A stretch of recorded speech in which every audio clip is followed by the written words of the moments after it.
ഇന്നത്തെ എൻ്റെ കണി ഇവളായിരുന്നേ. ഇന്ന് മാത്രമല്ല, ഞാൻ നേരത്തെ എണീക്കുന്ന ദിവസങ്ങളിൽ ഇവളായിരിക്കും എൻ്റെ കണി. ഇന്ന് പ്രത്യേകിച്ചൊന്നും ചെയ്യാമല്ലോ, അതുകൊണ്ട് രാവിലെ തന്നെ ഇന്നലത്തെ ചോറെടുത്ത് തിളപ്പിക്കാൻ ഇഞ്ചക്ഷൻ കുക്കറിൽ വെച്ച് കറികൾ ഇന്നലത്തെ തന്നെ എടുക്കാമെന്ന് വിചാരിച്ച് അതെവിടെയും തിളയ്ക്കുന്ന സമയത്തിന് ഞാൻ കുറച്ച് നേരം പുറത്തൊക്കെ പോയി നിന്ന്. കാരണം അകത്ത് ചൂട് സഹിക്കാൻ വയ്യാത്തതുകൊണ്ട് പുറത്തിറങ്ങിയത്. പുറത്ത് അതിലും വലിയ ചൂടായിരുന്നു.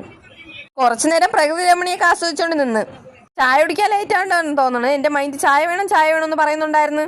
അങ്ങനെ നേരെ പോയി പല്ല് തേക്കാന്ന് വിചാരിച്ചു. പല്ല് തേക്കാൻ ഇത്ര ഇൻട്രസ്റ്റ് ഇതാ ഈ കുന്ത്രാണത്തെ കളിക്കാൻ വേണ്ടിയായിരുന്നു. എനിക്ക് ഇങ്ങനത്തെ പ്രാന്തകളൊക്കെ ഉണ്ട്. പുതിയ ഫേസ് വാഷ് ഇട്ട് മുഖം തേച്ചൊരച്ച് കഴുകിക്കൊണ്ടിരുന്നപ്പോഴാണ് എനിക്ക് എന്തോ ഒരു പന്തികേട് പോലെ തോന്നിയത്. എന്തോ ഒരു സാധനം മുഖത്ത് നിന്ന് ഇളകി വരുന്ന പോലെ തോന്നി. അതെൻ്റെ മുഖത്തു നിന്ന് വന്നതല്ല, അതിൻ്റെ ഫേസ് വാഷ് ഉണ്ടായിരുന്ന സാധനം തന്നെയായിരുന്നു.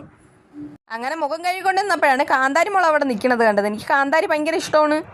അങ്ങനെ നേരെ കാന്താരി പറിക്കാൻ പോയപ്പോഴാണ് ഒരാൾ എൻ്റെ അടുത്ത് കളിക്കാൻ വന്നത്. മുമ്പ് ഇത് കായ്ക്കാറില്ലായിരുന്നു, ഇപ്പോഴാണ് ഇത് കായ്ച്ചു തുടങ്ങിയത്.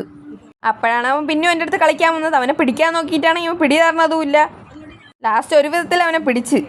വേറെ ആരുമല്ല, ഇവനാണ് അവൻ. ഇവനെ പോലത്തെ 3-4 പേരുണ്ടേ, അതുകൊണ്ട് തിരിച്ചറിയാൻ പാടാണ്. ഇവ എപ്പോഴും ഞാൻ പുറത്തിറങ്ങുമ്പോൾ എൻ്റെ അടുത്ത് കളിക്കാൻ വരാറുണ്ട്. എന്നിട്ട് നേരെ പോയി ഒരു ചായ ഇട്ട് കുടിച്ച് പുറത്ത് വന്നിന്നാണ് ചായ കുടിച്ചത്. ഞാൻ തൂത്ത മിറ്റത്തിൻ്റെ ഭംഗി നോക്കിയാണ് ഇന്ന് ചായ കുടിച്ചത്.